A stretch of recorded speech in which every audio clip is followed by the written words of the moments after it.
Hello, everyone. Welcome to another special lecture for lab students, tongue diagnosis. And for today, for this week, we shall be discussing relationship of the tongue to the interior of the body, and most specifically, tongue topography. And we shall be describing a tongue that's pale, or analyzing a tongue that's pale, swollen, and slightly wet. Okay, to assess the individual's general energetic condition, we should be able to inspect the whole tongue or the entire structure of the tongue. And for a more detailed diagnosis, we divide the tongue into three zones or areas. And these are the upper burner, middle burner, and the lower burner. So we actually divide the tongue into three parts, from anterior to posterior.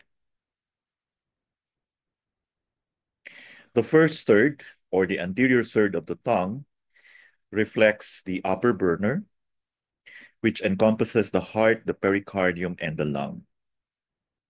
The second third, or the middle third, will reflect the condition of the middle burner.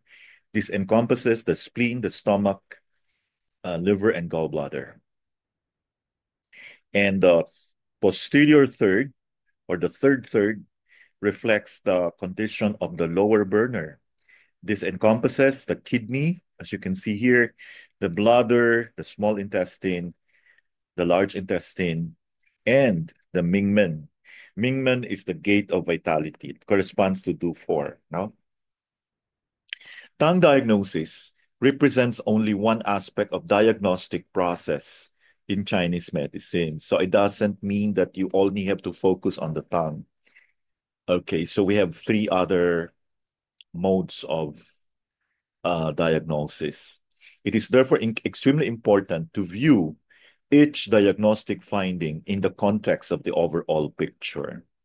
So when you're doing tongue diagnosis, you need to be able to understand the pathology of the entire person in order to evaluate either the general or specific tongue signs.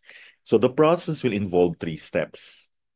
Okay, the first step is form a general impression. So the moment you take a look at the person's tongue, you need to immediately know the general. You should have the general impression right away. So in this case, we mean by observing the tongue's vitality. Second step, we collect and identify individual signs concerning the tongue's color, the shape, and the coating. So to be able to assess these signs, you need to use a topographic map of the tongue. And thirdly, you have to reevaluate the general impression in light of individual signs. And through this, we can formulate the diagnosis. Okay, so let's take a look, excuse me, at sorry about that, the color of the tongue. Um, Honestly, I would look at the tongue coating right away, but this reference says that, okay, we have to look at the color first. So there are four types of color. The first one is the pale. Now, okay, if it's pale, that means it is a deficiency type. No? So deficiency type could mean um, yang qi deficiency, causing cold syndrome, or qi and blood deficiency. So the moment you notice that the tongue is pale, you think of a deficiency. Red tongue, think of heat syndrome. So this can be interior excess or deficiency. Okay. Yeah, empty heat. Okay. Deep red. When the color of the tongue is deep red, that means there is extreme heat. Okay. Deep red. So it can be either exogenous or endogenous. Exogenous means there is invasion of the yin and blood levels. Yin is the nutritive level by pathogenic heat. That means coming from outside. Endogenous, coming from inside, there is yin deficiency leading to fire. So if you have yin deficiency, that means you have no coating. This can lead to fire.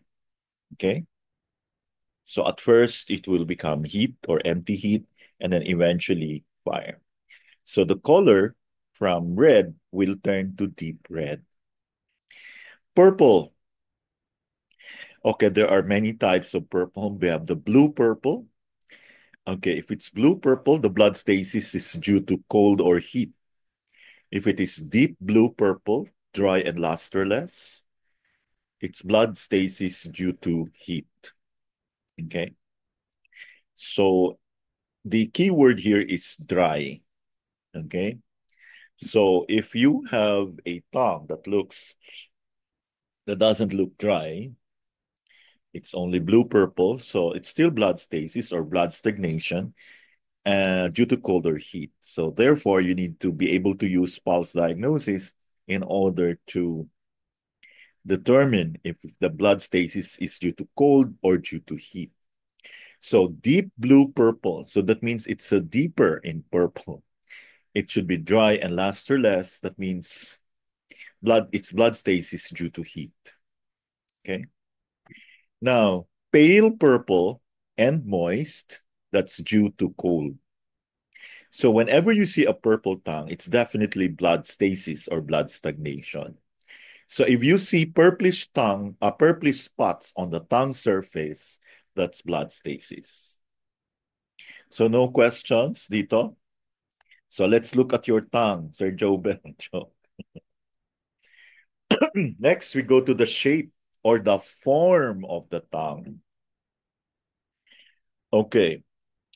Last week, we discussed a swollen tongue. Okay. In reality, karamihan ng makikita niyong tongue is swollen. So pag swollen ng tongue, there are 3 points that you have to consider. Is it delicate in quality? Is it pale? Or does it have and it has teeth marks? Okay. So this is spleen or kidney yang deficiency producing harmful water. Okay. So when the spleen is so deficient, it cannot transform the water. So andun lang siya, no? Nag-retain siya. That is why may teeth marks. And almost always, it's the spleen and the kidney. Okay, so you need to differentiate, diba? A spleen or the kidney, rather. So what did we learn last time? If the legs are old, only the legs, that's kidney yang deficiency. Okay? If both hands and feet are cold, that's spleen yang deficiency or spleen yang. Clear na? Hello, Ma'am Elvira. Seryoso na talaga si Ma'am Elvira. Next, if the tongue is swollen and then deep red in color, occupying the entire space of the mouth, napakalaki ng tongue, very swollen, tapos red na red. So the color itself will tell us that there is too much heat or excessive heat in the heart or spleen. Why? Because you will be looking at the tongue that's so huge, that's so swollen, super laki, no? Occupying the entire space of the mouth. Okay, so you need to, of course, tingnan mo mabuti. If mataba konti sa may heart, so that means included yung heart or spleen. And almost always pareho yan. Okay? Like, 'di ba, pag may problema yung heart, may problema din, may problema si spleen, may problema din heart, or vice versa. No? Now, if it's swollen and then blue, purplish, and dark, so there is toxicosis. Okay? Toxicosis.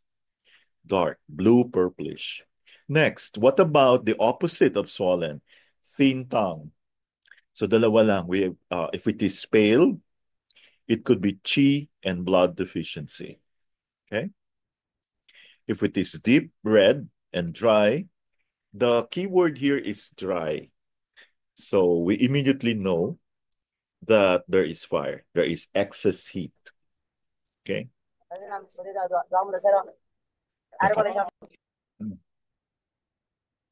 So I hope that that is clear. No?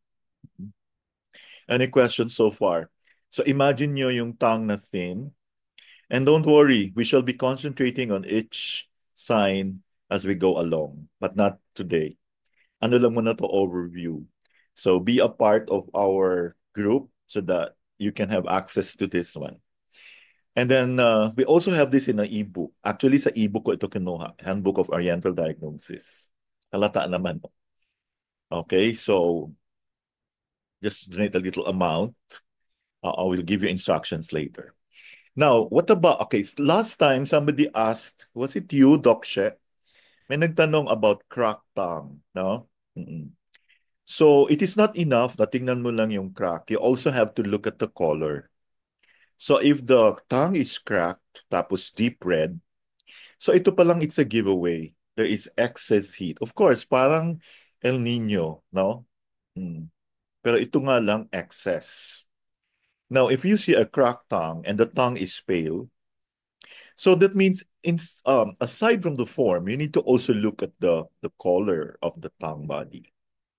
So it is blood deficiency. Imagine something na walang blood. Okay? Okay. Then if it is a cracked tongue, tapos normal ang tongue, and it doesn't change. So that means it's something that you have inherited. Example, yung mga mahaba yung crack na sa gitna, no? That's what we call like from the posterior most up to the tip of the tongue or near the tip of the tongue. That's heart crack. It doesn't mean na maaatakihin ka sa puso. It simply means that bawal ka ma-stress because your reaction to stress is worse than someone who doesn't have that crack. So I'm sure some of you will have to take a look at your tongue right now.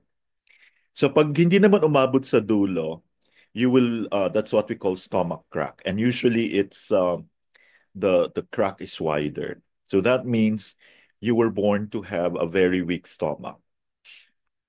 Okay? Yun lang yun. So of course, when you see crack, think of dryness right away. Think of kulang sa nutrition. Okay? Next, thorny. Yung mga mayroong mga pula-pula. Yung parang may mga, yeah. So, this is also very common. May makikita kang red spots. That means there is internal accumulation of pathogenic heat. So the more severe the pathogenic heat is, the more enlarged and profuse the thorns will be. They're actually spots. Spots na parang elevated na konti. Now, this one is very common as well. Pero huwag mo naman takutin yung pasyente, no? Sometimes the tongue is deviated. That is already a sign that you've been like, you have to be very cautious. You have to consult a cardiologist, no? Or an MD, okay? Or do something about it. Maybe you need to reassess, where did I go wrong? Baka naman masyado na ako nagpapawis, masyado na ako nag-workout kasi naubos na yung pawis mo hanggang yung dugo mo naging malapot na, no? So there is such thing as overdoing it. Okay? Kaya you've heard of people, they may look very fit, but if you stay in the gym for like 2-3 hours, you can even have a stroke. So take a look at your tongue. Paglabas ng dila, kasi talagang nagdi-deviate siya, no? Yan. And don't panic if you happen to relate to this, okay? We can still do something about it. Rigid or stiff tongue, matigas yung tongue. Normally kasi the tongue should be movable. It should be soft, okay? So, move nyo na yung tongue nyo. Tingnan nyo sa in front ng mirror. Exogenous cause, pwedeng na-invade, may heat invasion sa pericardium. So if you're a medical student or if you're an MD, you know what the pericardium is. So in Chinese medicine, the pericardium is like the sentinel, the sundalo of the heart. So it actually protects the heart. So before the heart is affected, ang sasangganyan would be the pericardium. So usually, um, ano ba to? Lahat ng klaseng emotions will eventually affect the heart. Although we all know that each organ has its specific emotion. So kasi 'di ba mga ano lang yung mga ano parang um, ang king talaga, ang emperor is the heart. Example, the liver will take care of the anger. Pero pag sobrang yung anger mo, masyado ng chronic, masyado ng pronounced, so it will definitely affect the heart. But before the heart gets affected, it will have to affect all the other organs first. So I don't know. I have a sister who was an MD. She doesn't believe that, pero I don't get. Ganito lang kasi yan. If you have an issue with the organ, it can also give you the emotion associated with it. Kaya do not be surprised if you have a patient who's so mataray, who's so irritable, who's so cranky.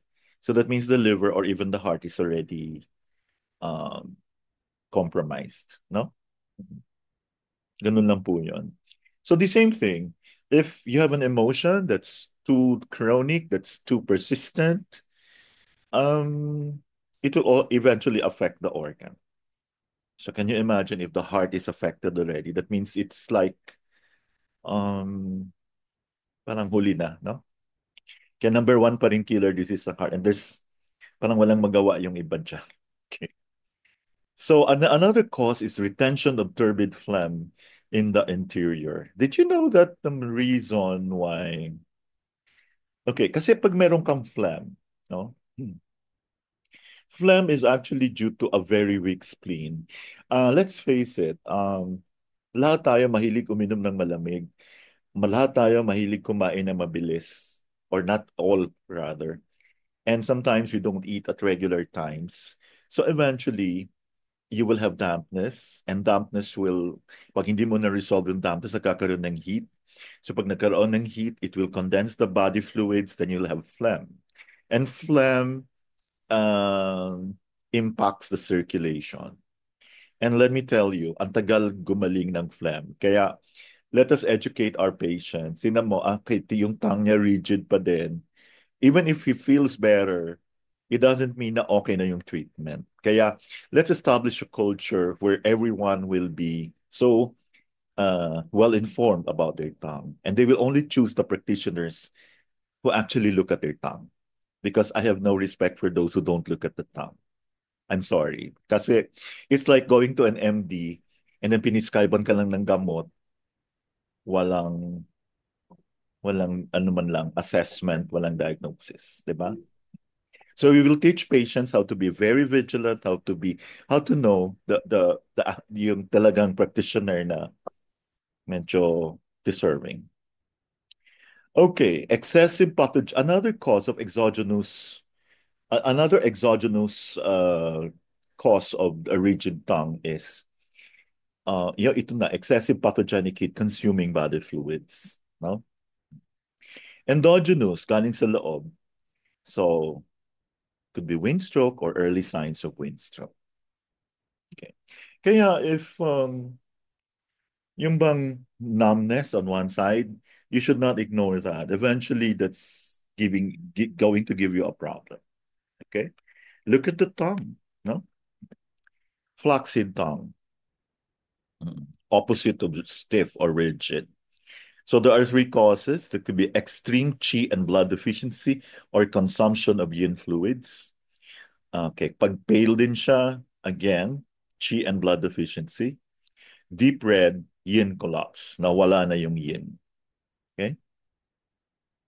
Excuse me. Is there any question before we proceed? Okay, next. Don't worry. We have, if you want to go ahead, meron tayong tongue diagnosis or tongue matters, we call it. Kasi kung talagang passionate ka about learning the tongue, and I tell you, you don't learn this in just 1 or even 1 month or even 6 months, no? So you have to look at tongues every day. You need to read a lot of books. I've compiled a lot of ebooks for you.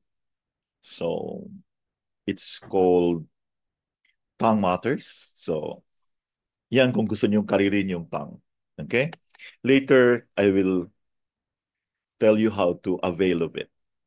There even I have favorite lecturers. They're all there. Even the great Machocha, Giovanni Machocha is there. Okay. So consider it a donation to LAM. 299, just ka naman, ano lang naman yun. Okay, next is the coating of the tongue. To be honest, I always look at the coating first. No? Uh, then I look at the color. Pero according to the book, oh, sige, let's follow this. So first you need to look at the quality. Is it thick or thin? Okay. Normally, the tongue coating should be thin and white. So if it's super thin, um, kasi the thinness or the thickness of the tongue coating, no, thin white, will actually reflect how you're able to protect yourself from invaders, from pathogenic factors. So, kung masyadong manipis, no, or wala ng coating, um, you can actually assess kung ganun kaganda yung treatment mo by noticing a change in the coating. To be honest, it's the first thing that you will observe, a change in the tongue coating.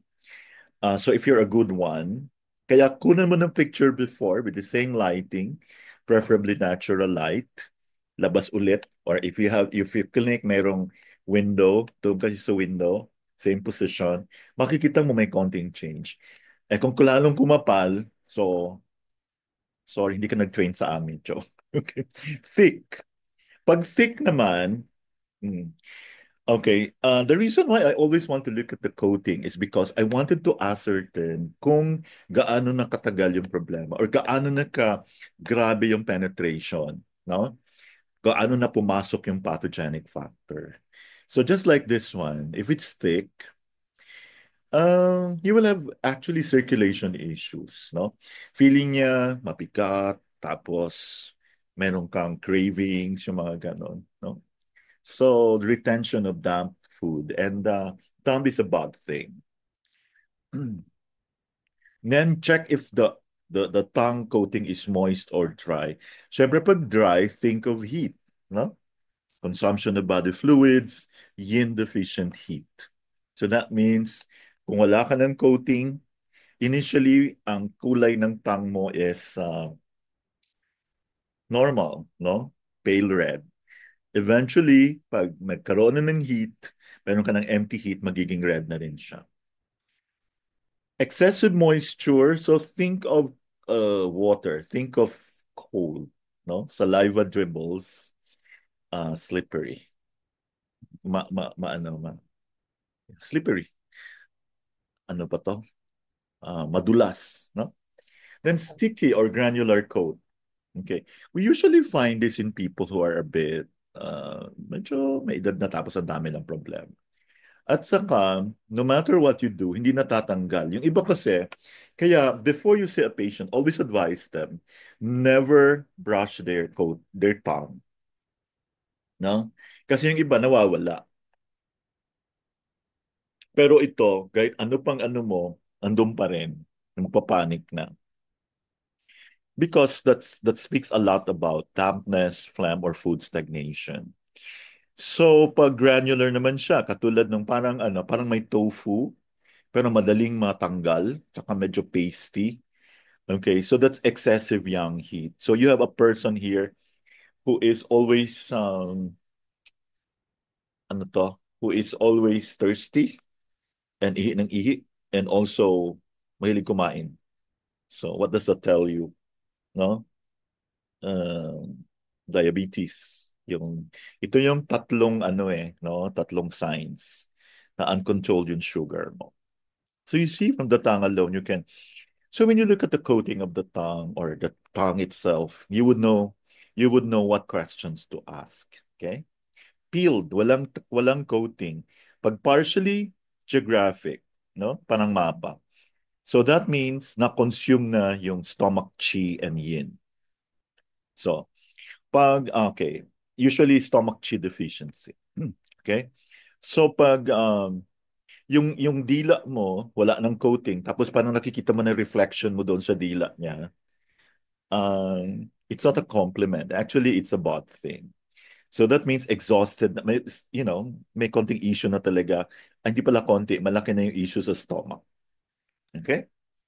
That's why a normal tongue coating should be thin and white. Now let's go to color.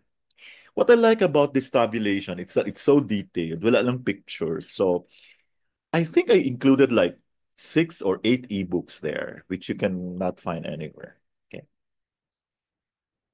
Um, you can, but they're expensive. Okay. Thin white. Okay. So it could be normal or it could be exterior cold. So if you see a thin white coating, just don't think of it as normal. You have to consider the symptoms. So usually pag external wind cold or wind cold invasion, usually may headache din siya, no? At the same time, may konting issues sa throat. Usually makiliti. Pag sore throat naman, that's external heat, external wind heat. So pag thick and white, that's interior cold. Yellow, think of heat. Okay? Interior heat, the deeper yellow the coating, the more severe the pathogenic heat. And then light yellow, mild heat lang. Then gray tongue color, gray tongue coating. Okay. Actually, you just have to look at the fact na pag gray siya, tapos parang moist siya, think of uh, cold. So pag dry, think of heat. Okay? See? Interior heat, cold or damp. Then the block. Don't panic pag block. Although it's not okay. It can be either extreme heat or extreme cold. So ano difference? Pag extreme heat, dry siya. Black and dry. Pag extreme cold, black and moist and wet. Okay? So this is usually a deterioration or progression ng gray to black. Okay? Next. Okay. I think so much for that. Let's go now to some pictures. So meron tayong pasyente, 50-year-old male. Ang symptoms niya, ewan ko kung may nakaka-relate nito, loud gurgling in the abdomen, parang may concerto nangyayari, soft stools, excessive sputum, mm, no appetite. Pag no appetite yan, think of spleen right away, spleen chi deficiency. So you'll be looking at ano na kaya, gaano na ka-bad, no? So is it spleen chi deficiency or is it spleen yang deficiency? May mga panic attack siya and difficulty in falling asleep and may severe fatigue. Kahit matulog na siya na matulog, fatigue pa rin. Western diagnosis? Wala. So the patient will end up frustrated. But for us, we'll have to dig deeper. So ito yung history niya. Kaya just don't show the tongue, especially sa ating group chat, pagkatapos walang history pertinent. Okay, ito very important to. Excessive consumption of raw food. Raw foods are, they have very cold temperature. So you'll be looking at a tongue that's a little bit swollen, okay, and pale. Excessive worrying. Oh, ito na. Isip ka ng isip ng problema, wala kang mang magawa. Andun pa rin yung problema. Huwag mo nala isipin. Kasi the more you worry, the more you think about it, humihina yung spleen mo. Di ba wala kang gana kumain? Then lack of sleep due to work schedule. Um, ito ang malaking problema, especially among call center agents. That's why maraming hindi nagtatagal dyan kasi nagbabago yung ano mo. Tapos grabe pa yung duty nila, di ba? Hindi pare-pareho. Okay? So this is very significant. So, sorry. Tongue description, pale, swollen, and slightly wet. So yung slightly wet pa lang, think of something slightly wet pa naman. Hindi pa naman wet na wet. Kasi pag wet na, cold yan. Eh wala tayong nakitang symptoms ng cold. So our diagnosis should be spleen chi deficiency. Why spleen chi deficiency right away? Kasi di ba may no appetite na. Hmm? So where is this panic attacks coming from? Actually, pag may panic attacks ka, that means ganito yan. You need kasi blood sa heart mo in order to um, what's this, house the Shen. Shen is the spirit, the mind. Kaya hindi ka makakatulog pag kulang sa blood yung heart, no? Or kulang sa yin. Okay? So, napapanik ka. Yan. Okay? And when you study TCM, the five elements, you will understand why all the organs are interconnected. So definitely, pag may spleen tube deficiency, there will be accumulation of dampness. Hmm? So pag dampness kasi, medyo lumaki siya, no? Although hindi naman super laki, saka hindi pa magaspang yung coating. Although you would see na there is something wrong here already. And blood deficiency because of the pallor and yun. Okay? Blood deficiency because nagkaroon siya ng panic attacks, no? The heart kasi should have blood or yin in order for it to be able to house the mind, the spirit. You will come to know more about this when we study the five elements or when you view our lectures on the five elements. Okay? So the loud gurgling in the abdomen will actually tell us that the ano ba to? Medyo ano siya, medyo ano siya, hindi siya intact, no? Oo. In uh, in some cases, we would look at it as an issue with the small intestine. Okay? Small intestine. Kasi yung heart pati small intestine, they're internally, externally related. So, lalo na ito, loud ha, naririnig. May nakaka-relate ba dito? So, yun. It's either hindi ka makatulog, marami kang iniisip. Soft stools. If your stools are soft, that speaks a lot about the spleen. Ah, meron ka kasing spleen deficiency eh. Excessive sputum. Um, the lung and the spleen, they are also related. They have the same polarity. You will come to know more about this. Like, I think yesterday we discussed why connected ang lung sa spleen. Um, ano to sila, they belong to one channel, the Tai Yin or the Greater Yin. Kaya po napansin nyo, pag ang isang tao mahilig sa malalamig, saka ang oras ng pagkain niya hindi regular, nagkakaroon ng madaming plemas. And so if you were born to have weak, like, I'm sure you all know by this time that asthma is hereditary, no?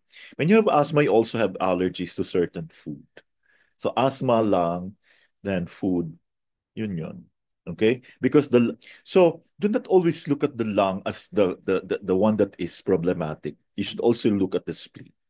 And na-notice ko talaga yung mga ano, like pinapainom ng gatas, ang dami. Okay naman yung gatas, pero huwag naman puro na ano, may mga dairy products na daming butter, daming cheese, sweets, no? Cold drinks, okay?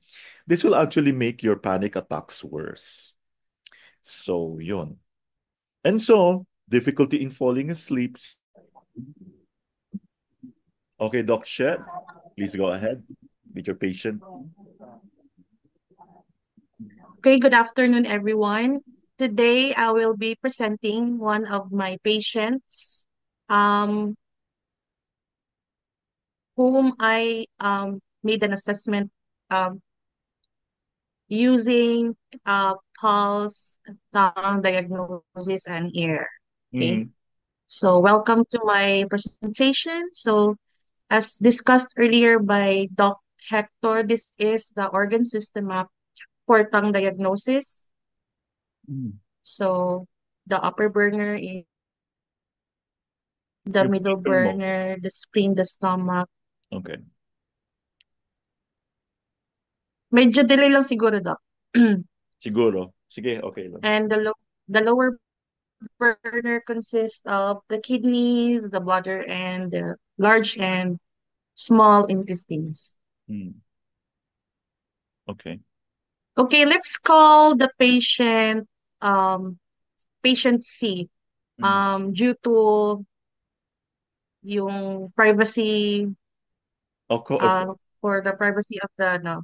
Let's just call the patient C. Okay, her chief complaint was having a peripheral edema. So, her edema is pitting.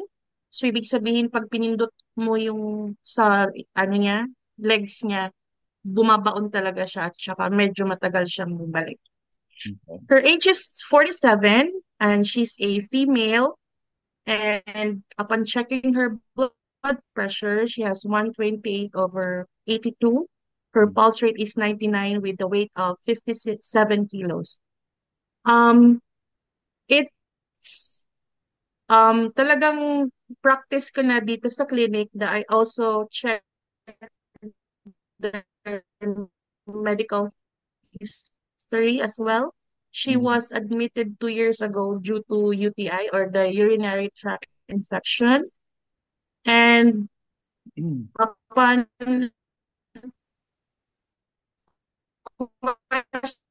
questioning her when did the swelling started, she said pause on the stage. On laboratory examinations, her latest examinations was dated October of 2024. And all the results are within normal values except for the triglycerides uh, and the cholesterol. So that's the values. She has been on her maintenance for 2 years, which is losartan. But last year, her medical doctor prescribed her into a more advanced medicine for her hypertension, which is telmisartan. But she said na medyo nagkakaproblema siya sa telmisartan kasi medyo bumababa nga yung dugo niya and yun, napapansin niya nga na medyo may problema pag umiinom siya. So I told her to check again with her medical doctor if may problema sa kanyang prescription sa telmisartan. Okay? So the assessment, of course, sa atin as practitioners, no? So, sa mga hindi nakakaalam, I am also a certified naturopathic practitioner. I'm a CNP, and I am also a student of Doc Hector for CAA, or for Certified Associate Acupuncturist. So, this is the 10 question I asked her. So, this is the information we need para makakome up tayo ng mga proper diagnosis sa pasyente. So I at the onset of the interview, I saw her edema was pitting kasi chinecheck talaga yan. So she is experiencing also lower leg pain and she has frequent urination but no pain naman daw sa pag-urinate and the color is normal. So regular yung bowel niya pero the quality of her stool is hard and yellowish. Na she has no palpitation, no chest pains, no abdominal pains, no thoracic pain, no back pains, and no headaches. Mhm. She has no difficulty in breathing, although she has disturbed sleep, and she also has a problem with the appetite due to bloatedness, and she has cold hands and feet. She's she can hardly sweat, and she has heavy menstruation late. Okay, this is the picture of her tongue, Mhm. and this is the, please take note of the tongue. Mhm. Okay, so the tongue description, the body color is pale with reddish tip. It's because siguro may problema siya kasi hindi siya nakakatulog, but her overall color is pale. The body shape is swollen with depression. As you can see, wala siyang, ay, wala na siya. Paano ba ito mag-back? Yung opposite. Punta saan? Excuse me.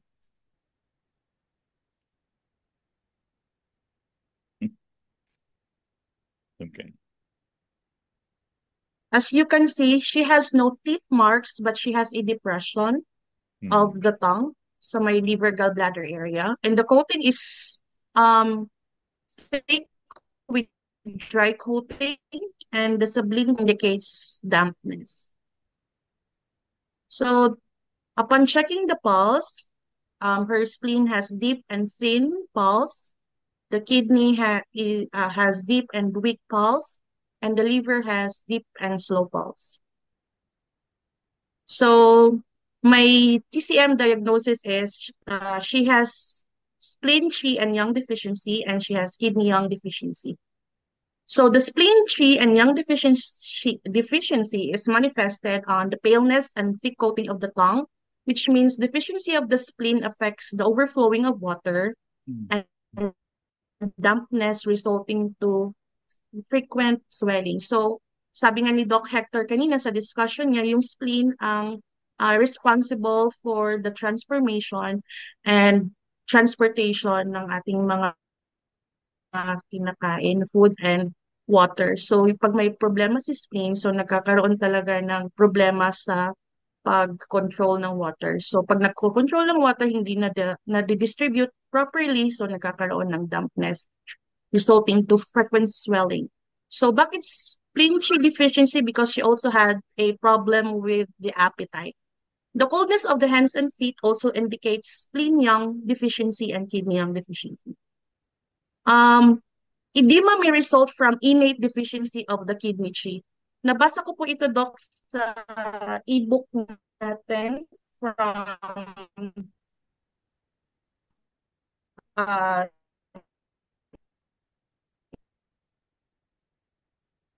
yung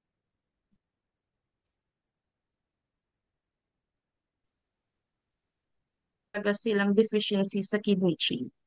So, if the kidneys are in charge of the kidneys are in charge of the controlling natural discharge. Kasi onset pa lang kanina sa interview, di ba? Meron talaga information that the edema started when she started also on the perimenopausal stage. And she also said that the edema parang nag mas lalong nagkakaproblema siya pag nagkakaroon siya ng menstruation. So if the kidney essence is lost due to menstrual discharge, the kidney yang will be debilitated Hmm. and fail to promote circulation of water, leading to aggravation of edema during the menstruation period. Thank you for your attention. Okay, Yun lang, impressive. Doc. What's your any comment po? Maraming salamat, Doc Siya. Any thoughts? Any comments? Wala silang Okay, Sir Eusebio, do you want to comment? Okay. Hindi mo na ako mag-comment, Doc. Mas Observe maganda mo na ako. mag-comment kasi para malaman ko kung may mali, di ba? Ang chief complaint, sa chief complaint pa lang, ang ganda kasi parang first ano pa lang ano ng presentation mo, meron na kaagad kaming idea, 'di ba? You emphasized on the, of course, the chief complaint was edema. And you mentioned pitting siya. So definitely it's something more internal. It's good to know na talagang very particular ka about the depth. That was good. So pag deep kasi yung pulses, that means this is an interior problem. And yun nga, every time na may menstruation siya, talagang lumalala. So sa babae naman kasi, when you talk about menstruation, it's always connected to the liver. So if you review your foundations, the liver and the kidney, they have a mutual relationship. Okay? Ang liver will always provide the blood para manorish si kidney yin because blood is yin. At the same time, the kidney yin by means, kasi di ba, ang kidney ang nagsustor ng essence. Okay? So dapat hindi ka nagwi-withdraw ng essence. But in this case, since kung nakita nyo talagang mahina talaga yung kidney niya, uh, hindi mo lang talaga na-mention ano ba yung nature ng work niya. She's parang housewife lang yata siya. Housewife lang siya. Is it is something na kasi ganito yon. If it's definitely if it's kidney yang deficiency, we would be okay housewife. So ibig sabihin nasa bahay lang.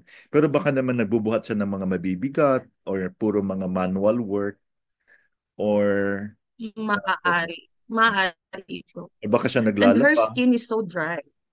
Oh Her yeah. skin is so dry. So if you have dry skin, you would also be looking at um, lung issue. Yeah. Hindi natin gusto yung itsura ng tongue, di ba? Hindi siya maganda yung tongue. Can you show the slides again, Doc She?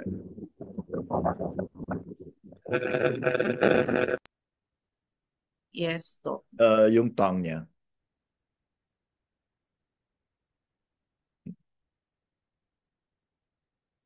Ito yung sinasabi ko. Ako kasi, I always look at the coating first. Oo. Ewan ko kung si Machocha ba yung nagsabi. Tingnan nyo, pag una mo tininan yung coating, immediately you will, doon sa picture niya talaga, yung tongue niya. Hmm. Kikita nyo, paano ba tong ano? Kita nyo Parang yung may yellow coating. ito sa selection. Anybody would like to comment? Definitely you don't have a nice looking Yan tongue. na, Dok. Hmm. So 'di ba ang sinabi nating normal, ang coating should be thin and white. Ito pa lang hindi na siya thin, thick siya. Para ba siyang ano, parang saka ano, nakikita mo yung stomach niya parang weak na din, may nawawaksi. But na-overwhelm siya sa dampness because of the wet. Okay, the spleen yang and the kidney yang, they always work together. It's true na the main problem here is the kidney. Kasi ang spleen yang or the spleen qi will have to depend on the kidney yang in order to function. Function kasi ni spleen, di ba? TNT, transform and transport. So, pag mahina si spleen yang, dahil mahina ang kidney yang, so ibig sabihin, um, hindi magta-transform. So mag-accumulate ngayon yung fluid, no? So walang transformation of fluid nangyayari, which you can see. Talagang marumi siya na coating. Do you agree?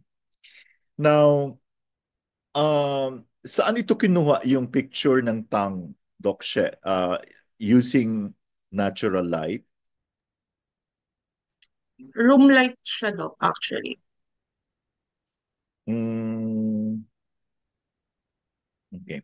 Kasi ano pag room light kasi, Pero sa personal talaga, oh, hmm, maputla sa siya. personal, mas makapal siya tingnan. Mas makapal siya tingnan sa personal. Dito kasi, parang nagiging red yung tongue. Napansin mo? At saka may Yung yellow. sa tip lang talaga, Dok. Sa tip niya, medyo reddish talaga yan siya. Actually, hindi red. Siguro dahil Hmm. hindi nga siya nakakatulog ng maayos din siguro. Oo. Hindi ba? Actually, Ito yung yeah. tip na yan.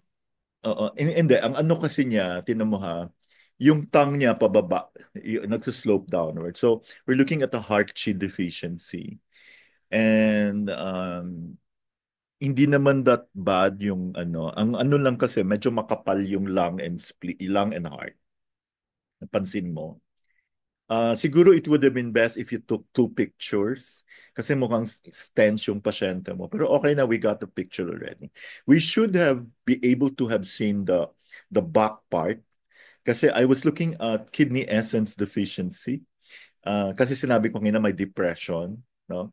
So I was thinking that the depression may mean that the posterior third medyo ano siya, 'di ba?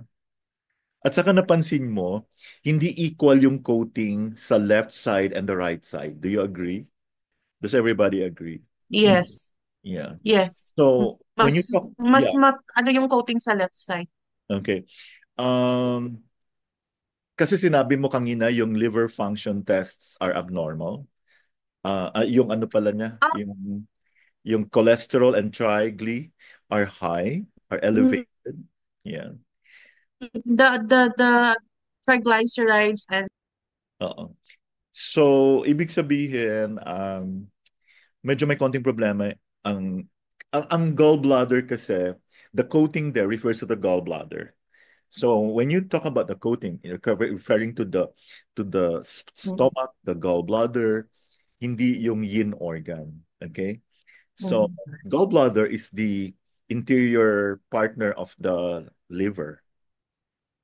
So that makes sense. Actually, binanggit ko rin yan sa kanya, Doc. Kasi yun lang yung test na hindi niya ginawa. Yung, um, yung ano niya sa tawag dito. Sabi ko ano siya sa kidney at saka I mean sa liver at saka sa gallbladder. Kasi yung test na ginawa sa liver niya is yung SGOT niya lang, which is normal yung SGOT niya. Pero sabi ko, ma'am, pa-check niyo po yung gallbladder at saka yung liver niyo. Baka pwede pa ultrasound, sabi ko. Sinabi, Hindi ba siya irritable? hindi dok eh. Masyado nga siyang Sabi mo, malumanay actually. walang headache din. Walang headache. Yun yung inuulit-ulit ko sa kanya. Wala pa talaga yung ibang pain. Siya Wala wala ba talaga, siyang ma'am. Ito lang talaga. wala siyang feeling na parang may mabigat sa yung stifling sensation in the chest. Wala daw talaga siya. Wala talaga. Kaya Okay. ni-roll out ko lahat nung heart, ano eh, kasi wala eh. Yeah. Kahit headache eh. Kung may headache yun, pwede nating ano pa rin sa heart. So that's your Kaso diagnosis. walang headache daw talaga. Actually, I would like to Yes. think of this As phlegm already. No? It's the phlegm. Kasi titingnan mo, masyado nang magaspang yung coating. At saka ang laki na ng tongue niya, di ba? Malaki siya. Saka medyo rough yung texture ng coating niya. Okay? Kasi pag may phlegm na, talagang may impairment na sa blood circulation. Kaya that explains why nagkakaroon siya ng ano to, difficulty getting sleep. Okay? So hindi siya irritable, definitely. But I think um, ano to, ang pinaka-main cause talaga dito would be the spleen yang and the kidney yang. Okay? Deficient. yes. So that means the heart blood is deficient.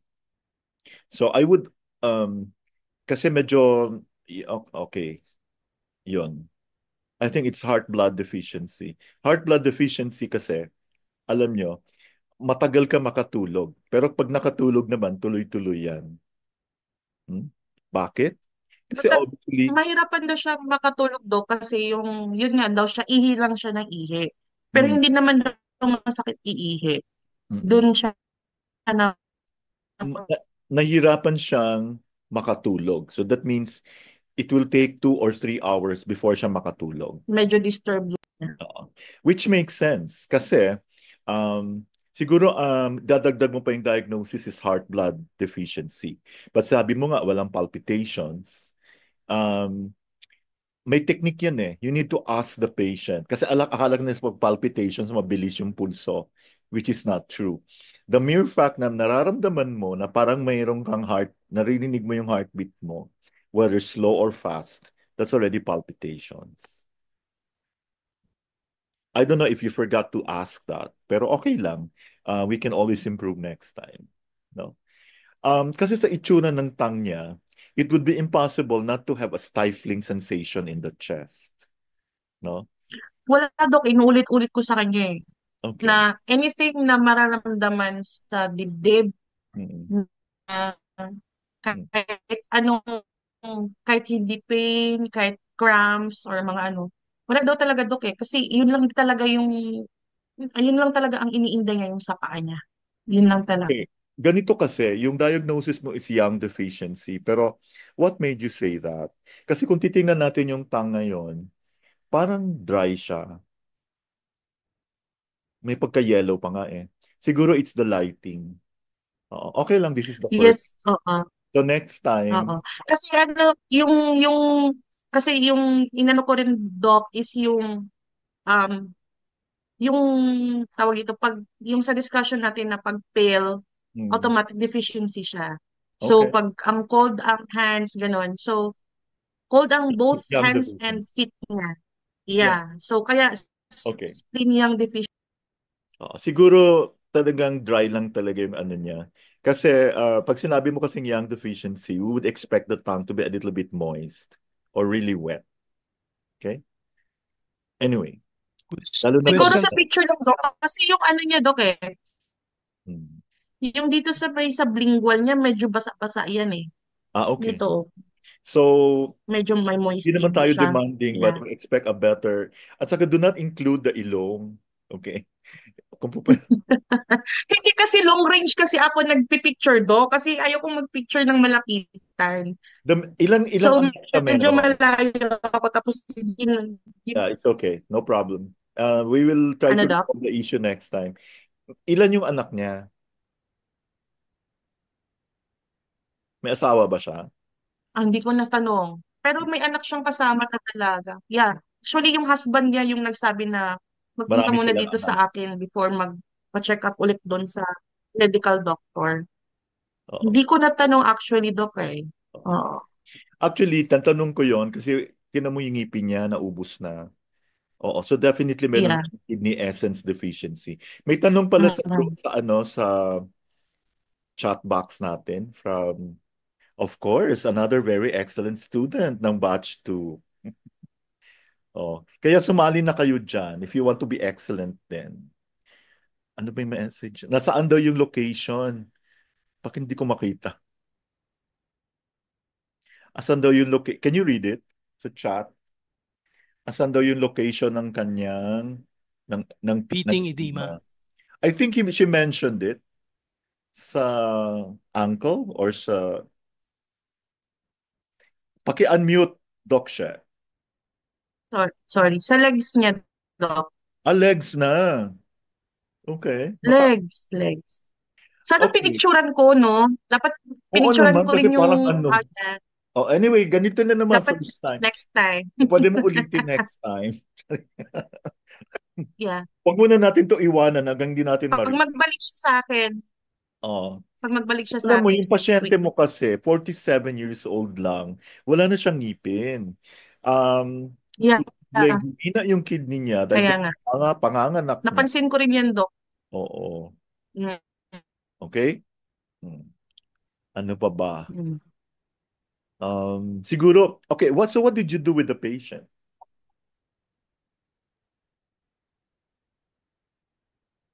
Actually, Dok, nagsabi ako sa kanya na next, ano niya, pinag-detox ko muna siya kasi medyo alarming nga yung edema niya. Sabi ko, mabawasan man lang yung fluid ba. So, What do you mean by, sabi like, ko pagbalik niya, okay, nagki-cleansing muna. cleansing. Juicing. Cleansing ko muna tapos inano ko muna yung diet niya and binigyan ko muna siya ng natural diuretics like Natural diuretic. sambong and Really? yung yeah, Okay. sabi ko maghanap siya ng leaves ng sambong, Do you think yung natural juicing... diuretics. Okay, this is my take lang on juicing, no? Kasi you said that the patients, ano, Mm-mm. don't you think, anong klaseng juicing yon? Kasi pag sinabi mong juicing, it's mainly like, malamig-lamig ba yon or ano?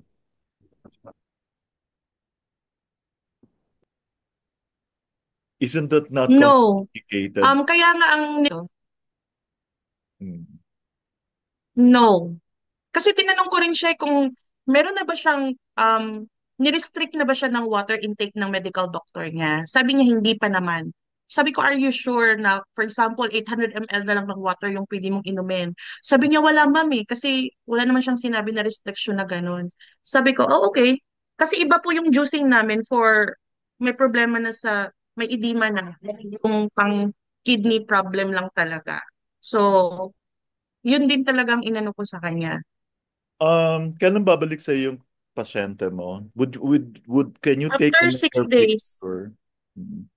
After Um, 6 days to. Siyempre, ang gusto natin mangyari, nababawasan yung coating. And of course, yung manas na Yeah, mawala.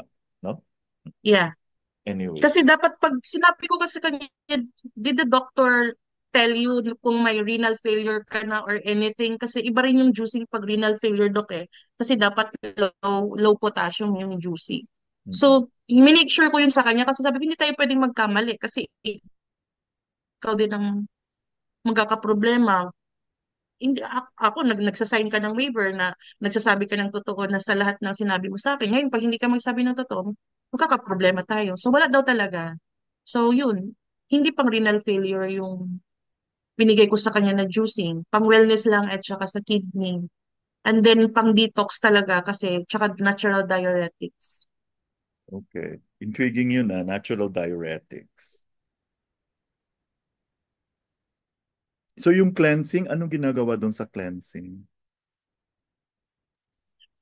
Kailangan ma-regulate lang yung bowel movement niya, Dok. Okay. Wala kasi akong colonics dito. So, Mm. may mga juicing din ako na pang cleansing ng colon. Pero you said loose stools siya, di ba? Hindi. Ano siya, hard yung stool niya na color Ay, hard, yellow. hard pala, sorry. Hard yung stool. So pag hard yung Yeah, hard. stool, hindi kaya ano siya, yung stool niya mahirap ilabas? Nung mga past few months daw, hindi naging regular yung bowel movement niya. Siguro mga 3 to 4 times a week lang. Pero lately daw, simula doon ng ano, naging okay naman daw. Daily na rin daw pero yun nga yung sabi ko kasi what's the quality kasi tinatanong ko rin yan sa patient eh kung ano yung quality ng stool, quantity ng stool. So yun ang sabi niya ma'am, medyo ano siya, medyo matigas siya na kulay yellow. Okay.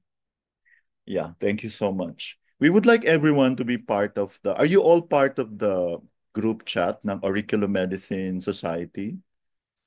Um, Gumawa din tayo ng ibang channel. It's ano ba to? O kasi magbabayad din ang lamp ng mga, alam niyo naman, babayarin. So we need funds. So magkano lang naman 299. Kung ako pa sa inyo yung 5 channels na, di ba? And then additional So hindi naman sa nag-aano tayo. So you can donate. We call it donate. If possible, you donate the exact amount. Do not round it off because recorded po kasi ito lahat.